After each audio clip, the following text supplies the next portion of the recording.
Good morning, all. Good morning, children. Again, we are back with a commerce class. We have completed last class with accountancy. Now again back with commerce. This time, last in the last session we have done sole proprietorship. There you have seen what are the difficulties, what are the disadvantages or demerits, whatever you say, what were the partnership, the sole trader were facing. To overcome all the difficulties, the new form has started, that is a partnership. Sole trader, when he is unable to bear all the disadvantages, what he'll plan is he'll plan for a one more person to join. That is what we call here partnership form. So now with a partnership firm, we are starting this session. To present this session, we have MS Anjum, who is working as a PGT Commerce in TS7's Chegunta, Medak district. Children, she has 16 years of experience. In that 10 years already, she has worked in other organizations, and she is with us from 6 years in TSMS. Okay, children. She has experience. Now she is present. She is taking already TSAT classes like social studies, taking from 6 to 10. She is serving, rendering her services there. And now she is with us to give you the webinar class. And today's topic is partnership. Okay, children. Now over to you, ma'am.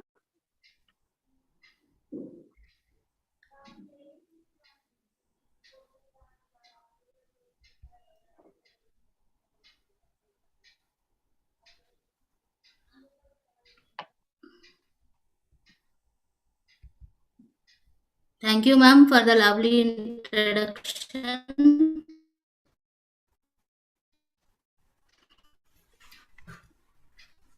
A very good morning to the webinar team, respected principals, teachers, and my dear students. Welcome to Commerce webinar sessions. Myself, I am MS Anjum PGT Commerce, TSMS Chegunta.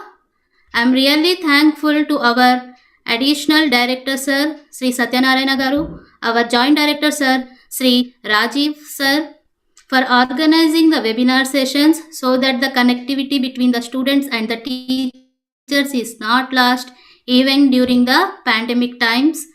I am also thankful to my subject coordinator, Ma'am Srimati SP Prasanna Lakshmi ma'am, for her guidance and cooperation.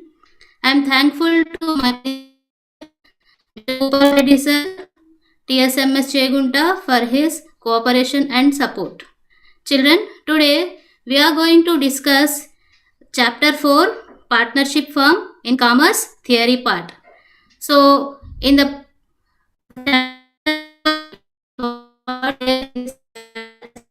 now about partnership, meaning of partnership, types of partners, types of partnership firms, limited liability partnership firms, advantages and disadvantages of partnership, registration of partnership firm, partnership deed, duties of you are going to understand, what you will be able to understand. That is the meaning of partnership, features or characteristics of partnership firm, types of partners, types of partnership firms, limited liability partnership and its features, rights and duties of partners, and the registration of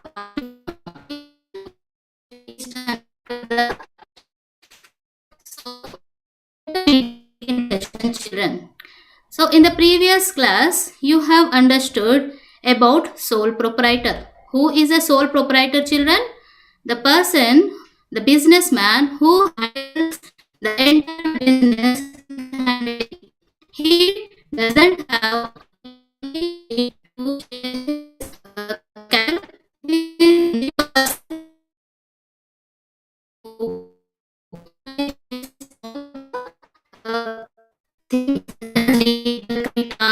dealing with the debtors, dealing with the customers.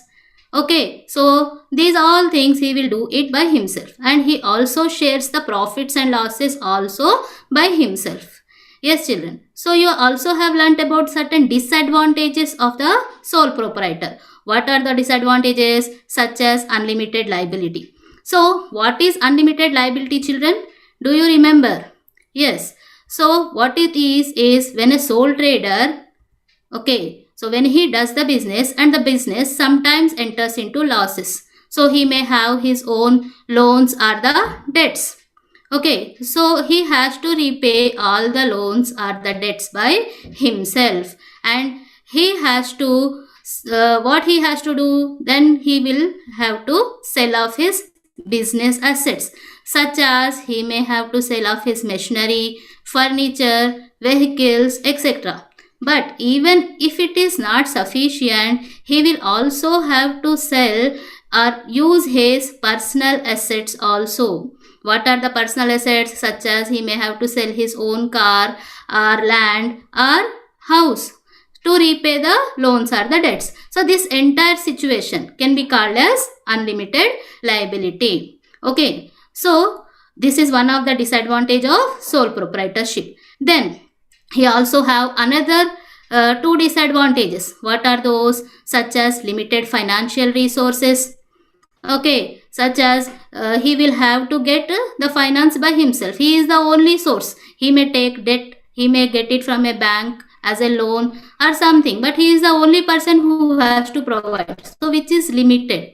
Okay, and also he has limited managerial skills. What are limited managerial skills? That he has to plan, he has to organize, lead, everything. He has to deal with the customers, all these things, the clerical activities, all things he has to do himself. So that is limited managerial skills he has. So because of all these disadvantages, a new kind of partnership firm, a new kind of business organization which is called as partnership, that has come into existence. So what is that? Let us understand.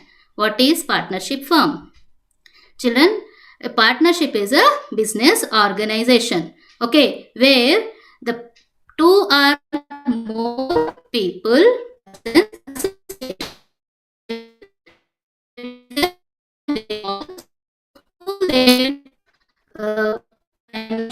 as well as managerial.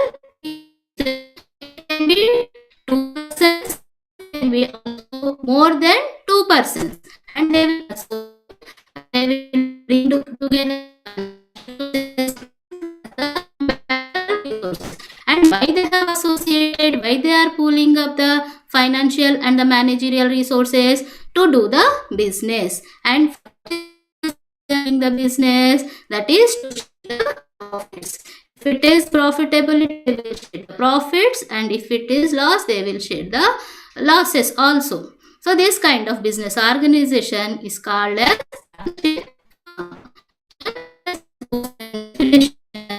according to section 2 Partnership Act, it defines what is Partnership Act 1932. That is an act related to partnership, has come in 1932, and which is, defines partnership as the relationship between persons who agree to all or anyone acting for all. So what does the Partnership Act 1932 says is that partnership is the relationship between persons. So why they have associated? To share the profits, and that they will carry on by all the partners. Okay, the business will be carried on by all the partners, but sometimes there can also one person acting for all. Sometimes all the partners may not be very active, like they attend the day-to-day activities of the business. Sometimes they can also be act like the investors, and there can be 1 or 2 working partners only. So these 1 or 2 working partners will be acting for all the remaining business partners also. So this is another definition given by L.H. Haney. So what does L.H. Haney, a classical economist, has to say about partnership? So partnership is the relationship existing between persons competent to make contract who agree to carry on a lawful business in common with a view to private gain. So Partnership is what? It's a relationship existing between the persons and who are competent enough. What is competency? What is competent? That they are eligible enough to make the contract. For example, two persons who are minors, they cannot make a contract, and two another persons who are not sound minded, so those people are also cannot make a contract. They are not eligible to make a contract. So the persons should be competent enough and they should agree to carry on a lawful business. Lawful business is the most essential, that they should not go for unlawful or illegal business activities such as smuggling or black marketing. Okay, and what is the purpose of doing this business? Is to get the profitability, to share the profits.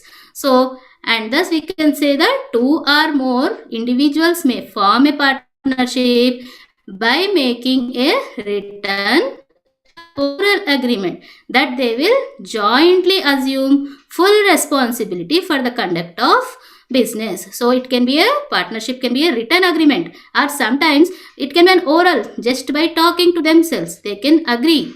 And what is that agreement? That they will jointly assume the full responsibility for the conducting of the business. So this makes the definition very clear that partnership is an organization where there can be two or more people, and it can be a written agreement or the oral agreement, and the purpose is to do the business and to share the profits and the losses either equally or as per the agreed ratio. Okay, and apart from that, they have to do the lawful business. They are not supposed to do the illegal business. So, and they should be competent enough. These are all the things which are involved in the partnership. So, let us see how the profits or the losses are shared. So, what is equal ratio and what is agreed ratio in partnership? So, let us try to understand this. Equal ratio, when there are two partners A and B, Mr. A and Mr. B. So they have capital, that is financial contribution. So what is that called as capital? So they will bring 1 lakh rupee. A brings 1 lakh rupee as his capital contribution, and B brings 2 lakh rupees as his capital contribution. So how much is the total capital contribution? It is 3 lakhs. So if they share equal rate, that is and if they earn the profit of 1 lakh, what will be their share of profitability? So, what is the equal share? First, we'll discuss about the equal share, 1:1. So, if they earn the profit, that is 1 lakh rupees, what is their share of profitability? So, 1:1 is equal to 1 by 2 is to 1 by 2. So, partner A, his share of profit is 1 lakh profit into half, that is 1 by 2, which is 50,000. Okay. Then how much is the share of partner B? Same, that is into 1 by 2 50,000. This is equal ratio. And what is the agreed ratio? So what is the agreed ratio? If we say that the agreed ratio is 2:3, so that 2:3 is equal to 5:3/5. How this 5 is by plus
Ma'am? Hello, ma'am? Yes, please share the screen. Yes.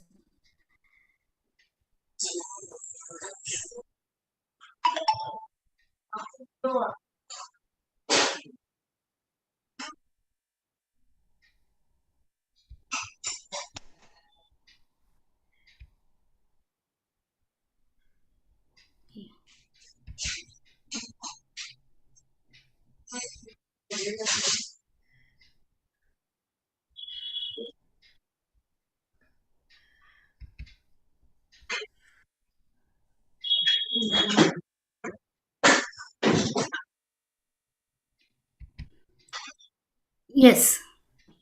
So we were discussing about the agreed ratio, children. That is 2:3. That is equal to 2/5:3/5. Let us see what is the agreed ratio and agreed ratio. According to the agreed ratio, how the profits or the losses are shared.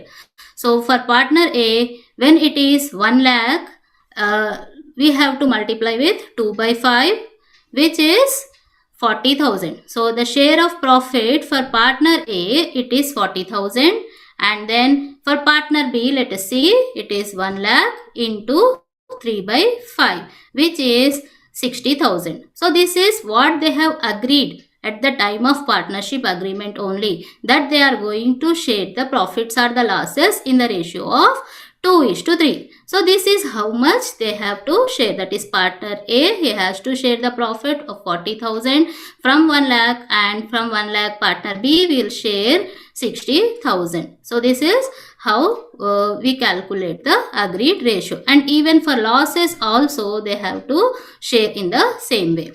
So children, now let us go for understanding what are the features or the characteristics of the partnership.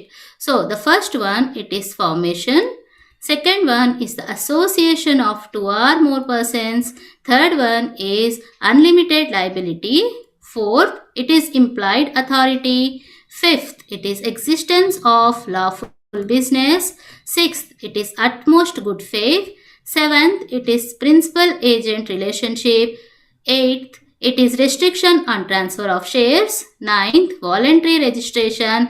And 10th, it is common management. So let us try to understand all these things in detail.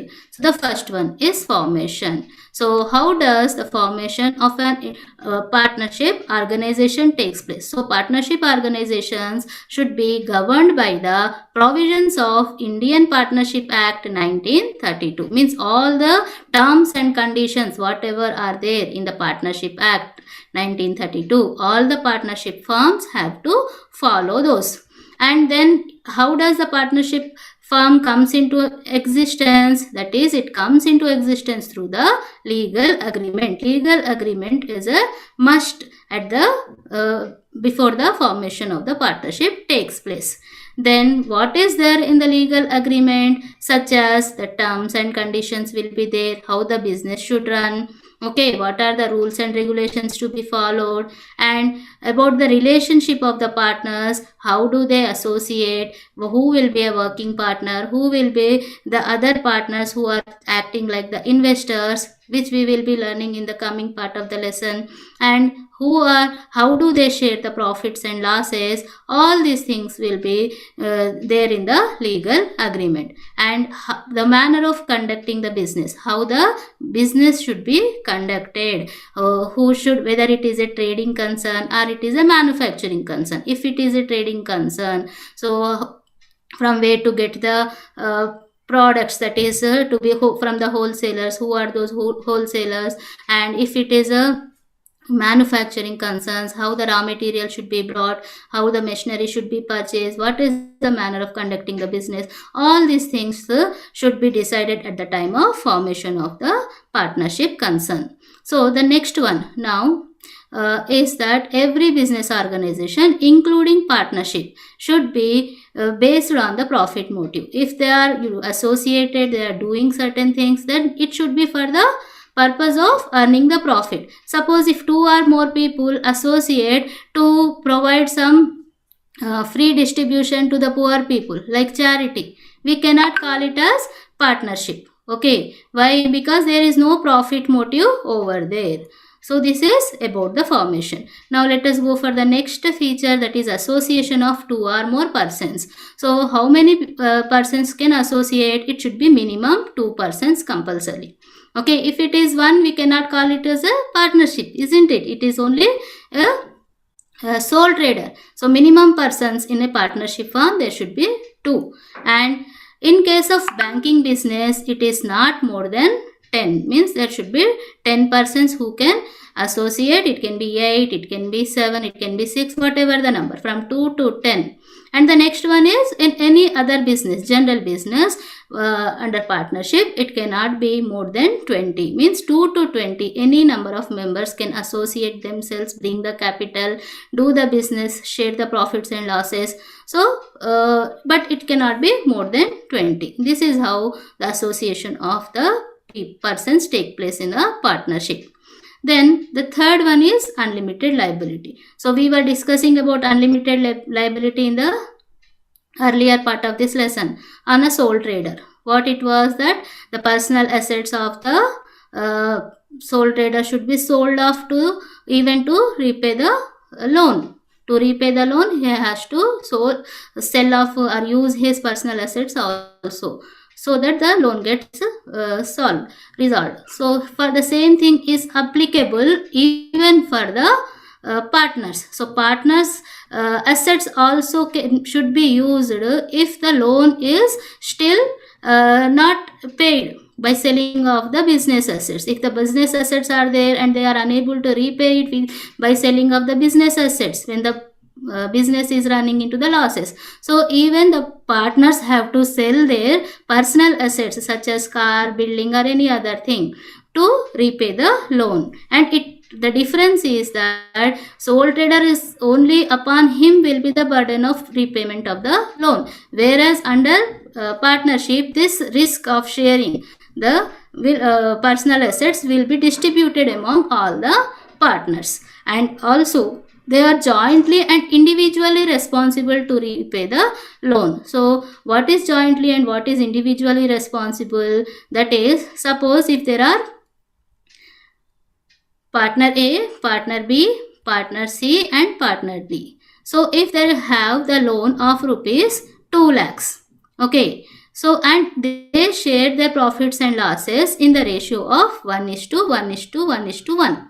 So how much loan each one of them will have to pay? That it is 2 lakhs by 4, it will be 50,000. By partner A he has to pay, and partner B he has to pay 50,000, partner C also 50,000 and partner D also is 50,000. But suppose, for example, partner C has become insolvent, or death of partner C has taken place, or he might have become unsound minded. So he is not in a position to repay that loan. So what the other partner's responsibility now is that they have to repay their own share of 50,000, and also whatever the 50,000 of partner C is there, that even they have to share among all the remaining 3 partners, that is A, B and D, and pay along with their own share. So for example, suppose 50,000, they have to pay the 16,666 of which is divided among all the 3 partners, the remaining partners. So 50,000 they have to pay, and even 16,666 also they have to pay. And even partner B also, same case, he has to pay his own 50,000 and another 16,666 rupees. And even partner D also, he has to repay 50,000 of his own and rupees 16,666 of partner C. So this is how their partners will be having their own responsibility, that is they are individually responsible to pay their own share, and even they are jointly responsible to pay the entire loan of the business organization, that is partnership firm. Entire business, entire loan is 2 lakhs. So by hook or crook, by anyhow, they have to pay the remaining amount. If something happens to any of the partners, that amount has to be shared among the remaining partners and they have to repay it. So this is how they are jointly and individually responsible. Now let us go for the next feature, that is implied authority. What is implied authority? That there is an implied authority that any person can contact on behalf of the firm. Can act on behalf of the firm, and the business will be bound by the acts of the partners. So what is this implied authority? That for example, if there is one partner, if he is dealing with some outsider, the third party, in relation to some transaction or some other thing, so he is not dealing individually by himself. He is responsible for the entire firm also. Whatever he does is not he is doing by himself, but he is doing on behalf of the firm. So the business is bound by the acts of the partners. They should be responsible when they are dealing with any outsider. If they are good, it will bring goodwill to the organization. But if they are dishonest persons or inefficient persons, it is also going to affect upon the remaining partners and on the whole the entire firm also. So this is called as implied authority. Now the next one is existence of lawful business. So I have told you that the business should be lawful. How? That is, the business, they have to agree to share the profits. Whatever the business that they do, it must be a lawful business. It should not be like cheating, or it should not be burglary, or it should not be like kidnapping or smuggling or drugs. Okay, some people with the intention to earn more profits in a short period of time, they involve in all these illegal activities also. But can we call them as partnership? No, we cannot call them as partnership. The business should be lawful, it must be agreed by law, and only such businesses are permittable to be done by the partners. The other businesses are not. Illegal businesses cannot be called as partnership, and they are supposed to be, such people are supposed to be punishable by law. So this is existence of lawful business. Then the next one is utmost good faith. What is utmost good faith? The main basis of the partnership business is good faith and mutual trust.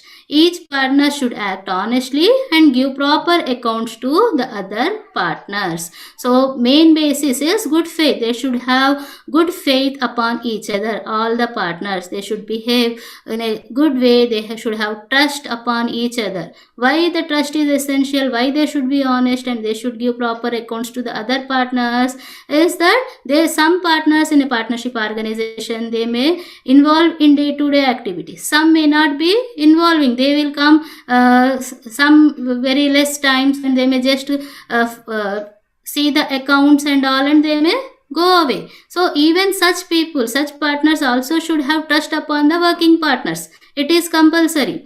Why? Because if there is suspicion or somebody is acting secretly, they are doing the transactions secretly, so the business firm cannot, the partnership firm cannot run successfully. Okay, so the partnership cannot run if there is any sort of suspicion or doubtfulness among the partners. So good faith is compulsory.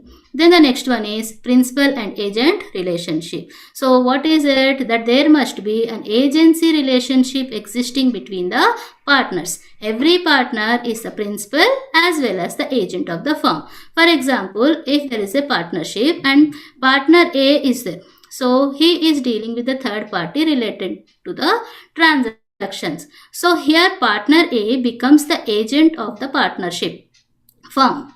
Okay, he will become the agent of the partnership firm. Then what about partner B and partner C? They will be like the owners of the business organization, whereas the role of partner A is the agent. Okay, and when partner B is dealing with the third party related to some transactions, partner B becomes the agent, whereas partner A and partner C will be the principal agents or the owners of the partnership firm. So here the roles of all the partners will be changing. Okay, when compared to, means one time if they are dealing with the other party, they will become the agent. If they are not dealing and some other partner is dealing, they will become the owners. So all the partners are agents, all the partners are the owners of the business organization. The next one is the restriction of transfer of shares.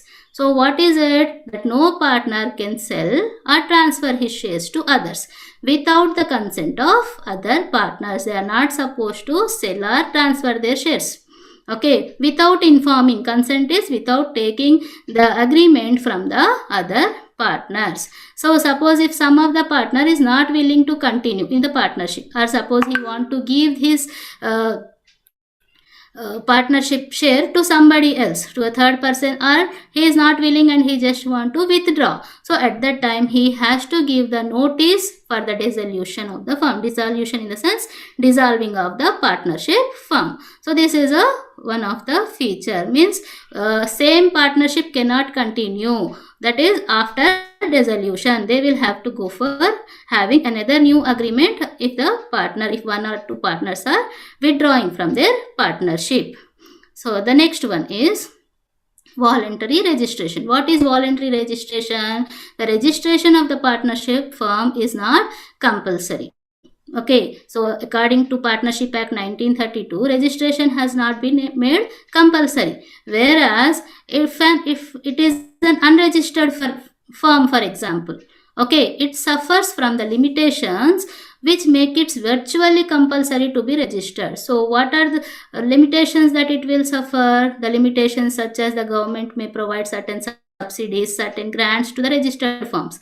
At that time, this unregistered firm is going to lose all such opportunities. So it becomes compulsory. So when you also go for forming a partnership in your future as a source of employment, then first thing you should do is that you should get your firm registered, because a registered firm enjoy more benefits from the side of the government, and if it is unregistered you may suffer from the limitations.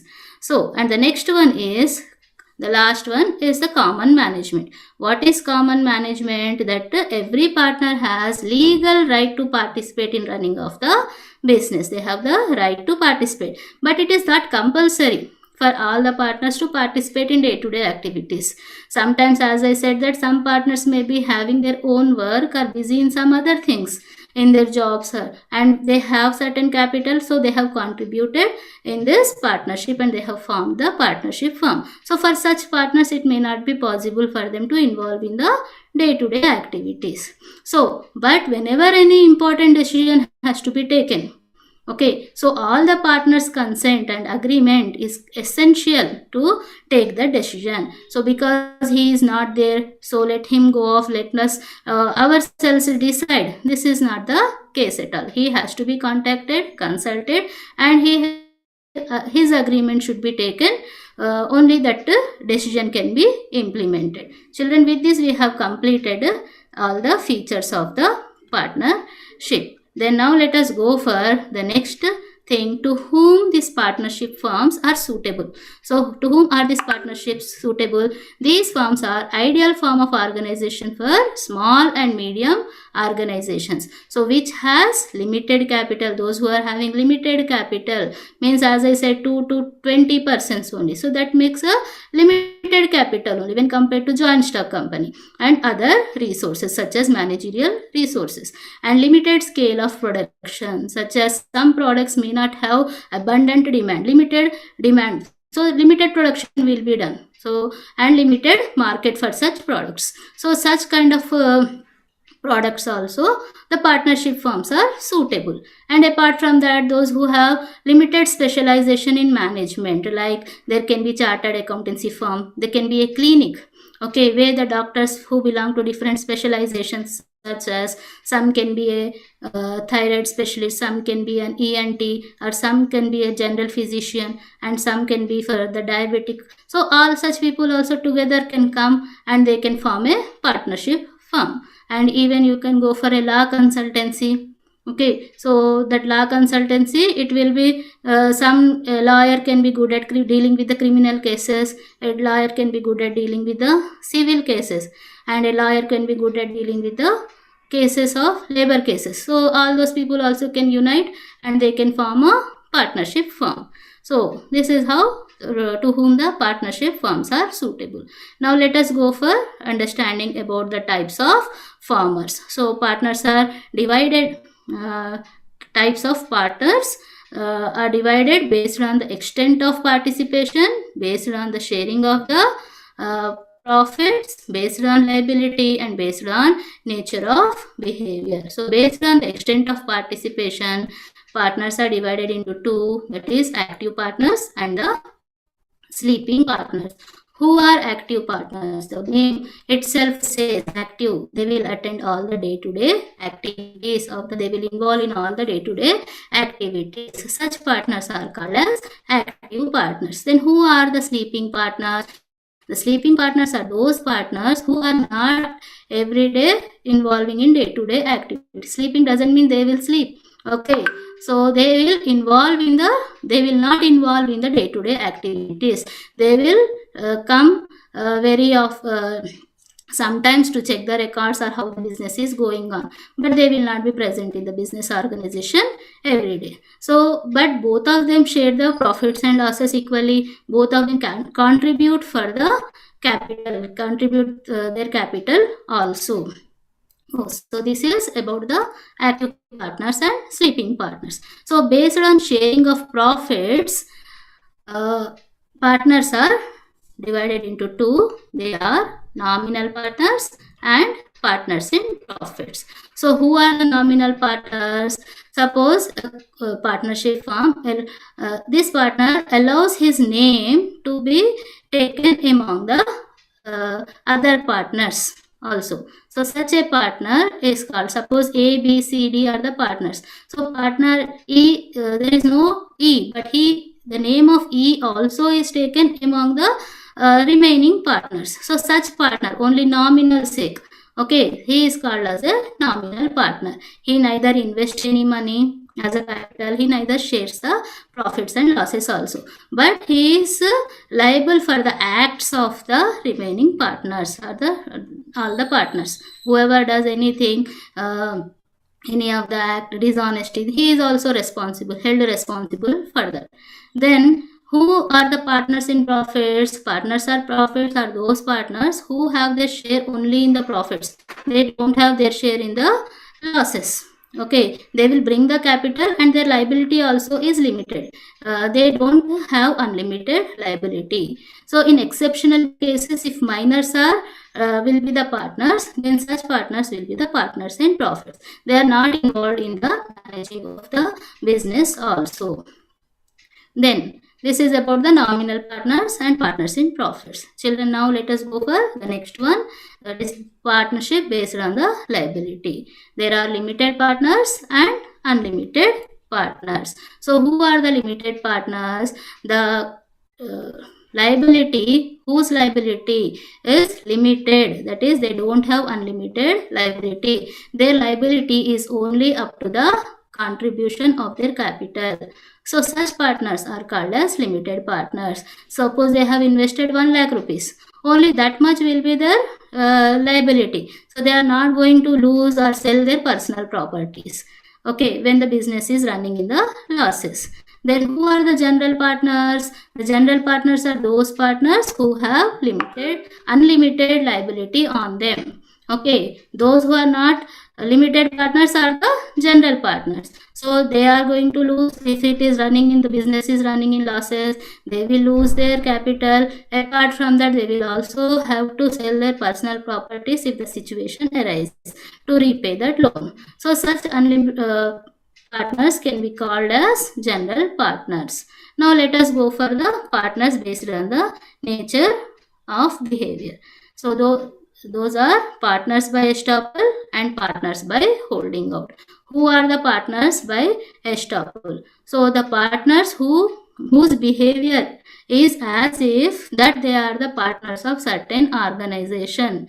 So such partners are called as partners by estoppel. Means he is not a partner. He is neither bringing any capital nor sharing the profits or losses, but he is representing himself that he is a partner of a certain concern. So that is, his behavior shows that he is a partner, but he is not actually a partner. Whereas he is liable for any of the losses that occur. He is liable for any of the losses that will occur because of his false representation. So children, I hope you have understood partner by estoppel. The next one, it is partners by holding out. So sometimes the partnership firm names a person as their partner, though he is not the partner of that particular concern.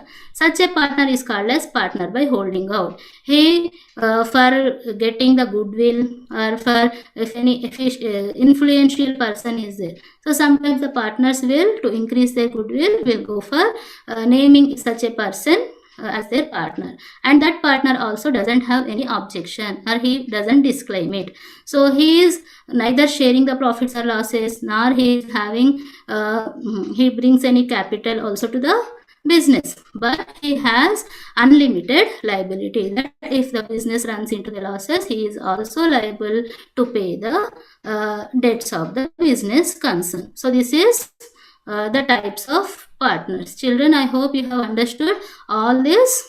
The active partner, sleeping partner, nominal partner, partners in profit, limited partners, general partners, partners by estoppel, and partners by holding out. Children, am I clear? Okay. Now let us go for the next, that is kinds of partnership firms. Okay, so what are the different kinds of partnership firms? That is based on the duration. Partnership on the basis of duration, and partnership on the basis of liability and limited liability partnership. So there are three kinds of partnership firms: partnership on the basis of duration, on the basis of liability, and limited liability partnership. So let us understand each one in detail.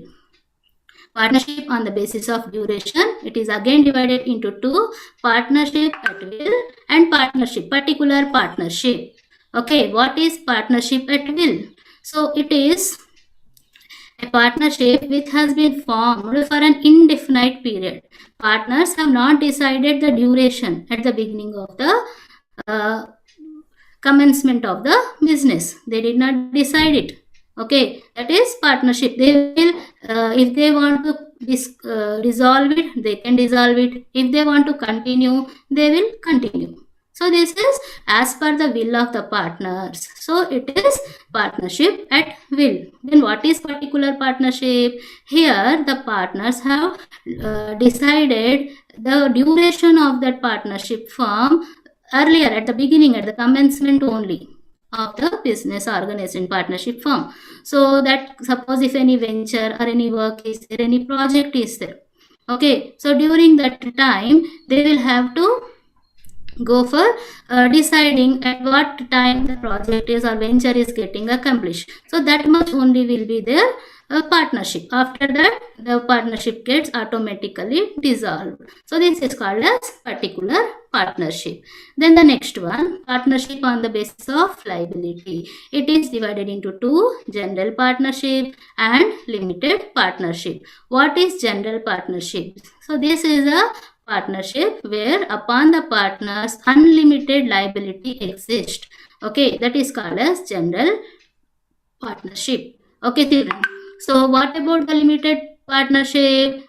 Those who are not the general partners, means they, upon these partners there will be limited liability, means they are not going to lose their personal properties if the business is running into the losses. That is called as limited partnership. Okay, so who are not the, which is not a limited partnership, will be the general partnership only. Okay, children. So the next one is limited liability partnership. It is one of the very important concepts, children.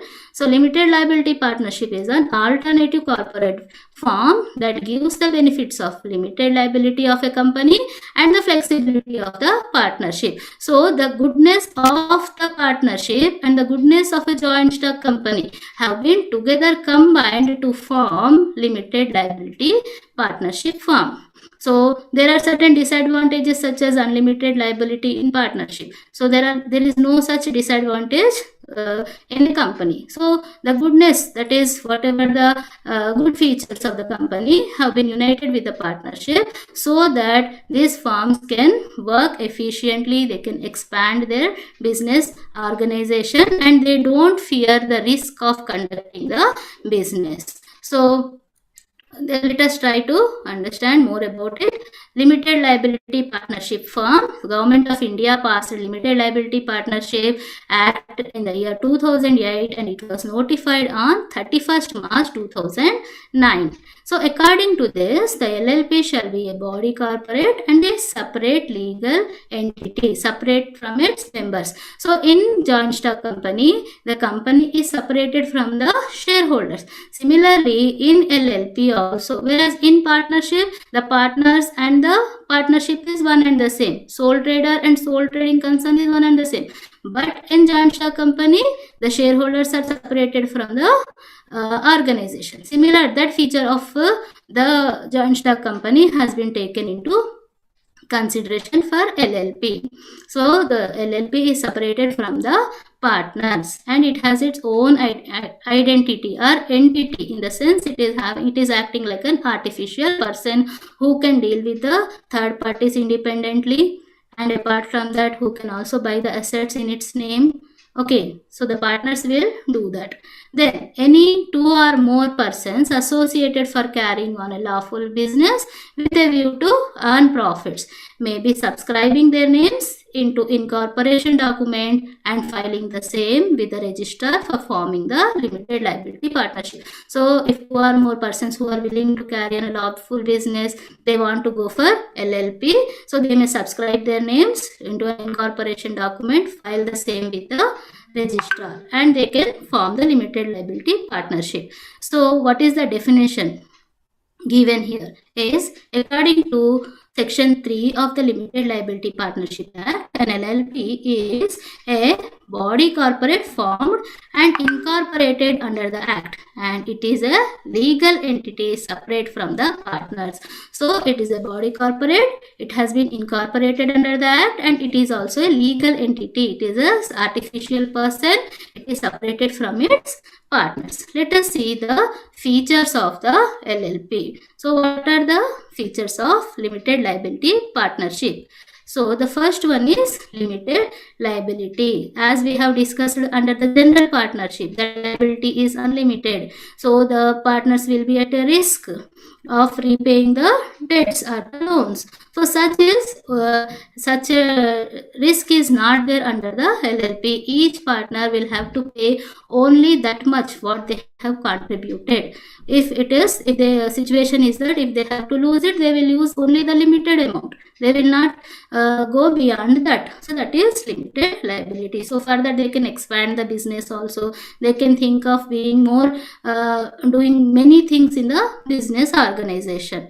Then the next one is separate legal entity. What is separate legal entity? As I have said, that the LLP is separated from the partners. Partners are separate and the LLP is separate. It can do the different transactions, as well as it can deal with the different people. Apart from that, it can also buy the assets for itself. That is, it is acting like an artificial person. And partners will do on behalf of the partnership concern.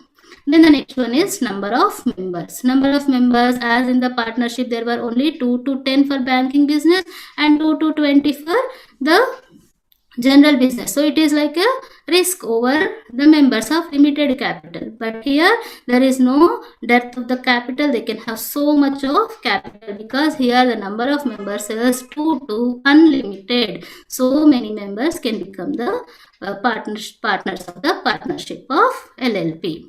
So this is also a big advantage. They can go for, the partners can go for expanding, they can go for making it more efficient, more manpower will be there for them to work, isn't it? Yes. Then the next one, what is perpetual succession? Perpetual succession is that if a partner under general partnership, if a partner dies or something happens, it becomes insolvent, he has retired. So during such situation, the partnership has to get dissolved and a new partnership has to be formed. So that is how the situation is there in the general partnership. But under limited liability partnership, there is no such question. The remaining partners, whoever are there, they can continue the organization. You need not think about the death of a person or a retirement of a person. The same agreement will continue for the continuation of the business. Then the next one is mutual rights and duties. So what is mutual rights and duties? That whatever is there under section 3 of partnership, limited liability partnership, so whatever are the legal duties or the rights of the partners, they will have to continue with all those things. And apart from that, there is no need of they also have to go for taking up all the obligations which are there in the partnership concern. Means they are responsible for the partnership concern. They are not relieved of the responsibilities. Then the next one, it is not liable for unauthorized acts. Suppose in the, like, you remember about the implied authority, children. What is implied authority? That they are not they are, even if they have not done anything, if they are honest but the other partner is dishonest, that responsibility also falls upon the innocent partners also.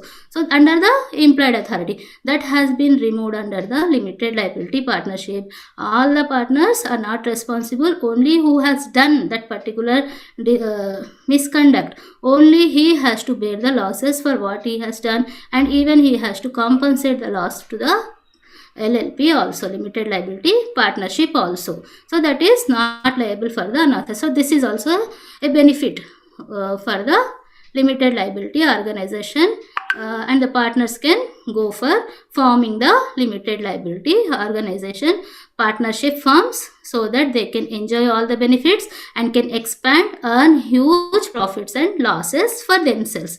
Children, I hope you have understood the features of LLP. So now we have come to the end of the class, and let us see what we have discussed in this class. We have discussed about the partnership, meaning and definitions, features of partnership firm, types of partners, types of partnership firms, limited liability partnership firm and its features. Okay, so now let us test your knowledge, like whether you have understood or not. Try to answer these questions, children.